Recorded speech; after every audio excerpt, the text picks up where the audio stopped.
In this tutorial we're going to have a look at recording in QuickQ. So now that we've got our fixtures patched and laid out on our home screen, we're going to first of all look at recording groups on the console. On the left side of the console you've got your multifunction faders.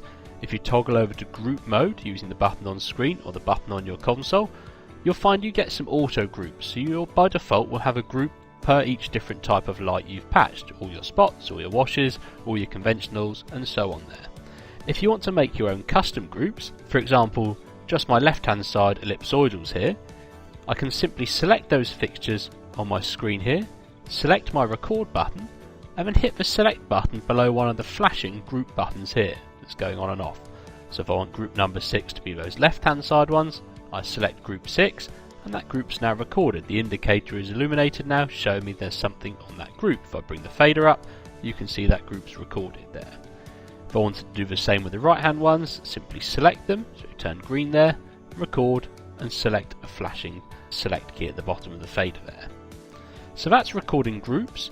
If you want to remove or make a change to a group, simply use the action menu on the top right, action, on there, rename or remove that group, like so, and the group is then deleted. For recording onto your playbacks then, we can select fixtures either using our touchscreen or in fixture or group mode.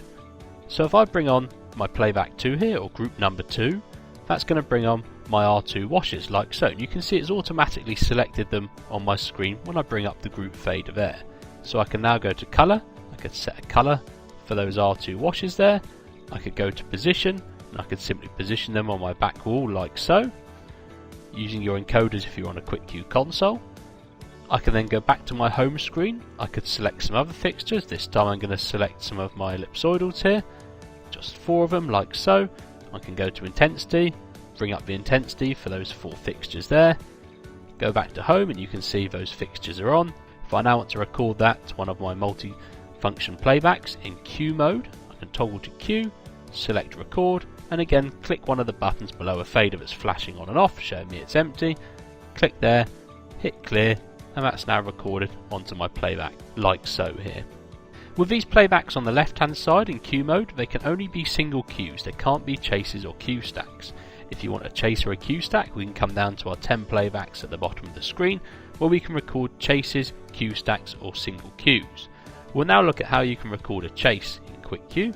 First of all, we're going to go back to group mode and we're going to bring on a group of fixtures. So let's go for our Maverick MK2 spots here, just an open white like so. We're going to go record and select an empty playback at the bottom of my screen. I'm now going to press clear so they go off. I'm going to bring on a second group of lights, my R2 washes, record, select this time the same playback. I've now got 2 cues recorded onto that playback. Clear, bring up a group of different lights, my ellipsoidals again, record, select, clear, and again my 4th group there, my pars, record, select and clear. I've now got 4 cues recorded onto this playback, and in QuickQ if you're in live mode this will default to a chase as it tells you above the fader there. If you press and hold on the screen, we'll open up the chase window and it will show you your 4 cues. If I now run that playback fader up to full, we should find that chase is now running as you can see there, and as you can see the lights in the visualizer. When you press and hold your playback legend here and you get this chase window up, you'll see you've got controls for the chase. On your encoders you've got chase speed and chase crossfade. You can also use the tap to time key on the right hand side there to tap to time your chase. If you select it and press your pause key on the right here, we'll stop the chase where it is. You can use the pull out to quickly then jump to a particular queue, pull out and jump into Q1 and restart my chase. You've got chase direction at the top of the window, so backwards, bounce or random order. Inside this chase window, if I go to my menu button, I can very quickly change this chase into a more theatrical style queue list or queue stack. You can see once I've hit that button there, the chase has stopped running.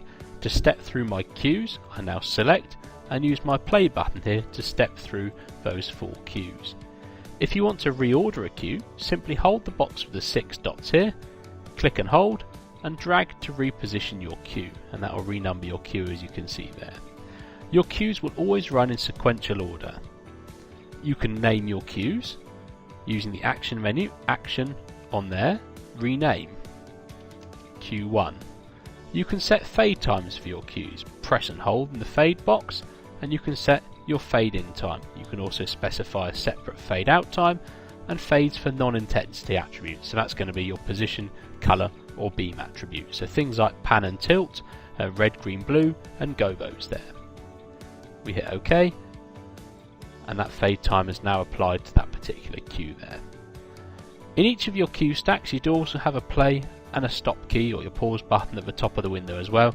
They have the same function as if the cue stack was selected and you used a play and pause key at the bottom of the window there. For more programming tips on QuickQ, check out some of our other QuickQ tutorials.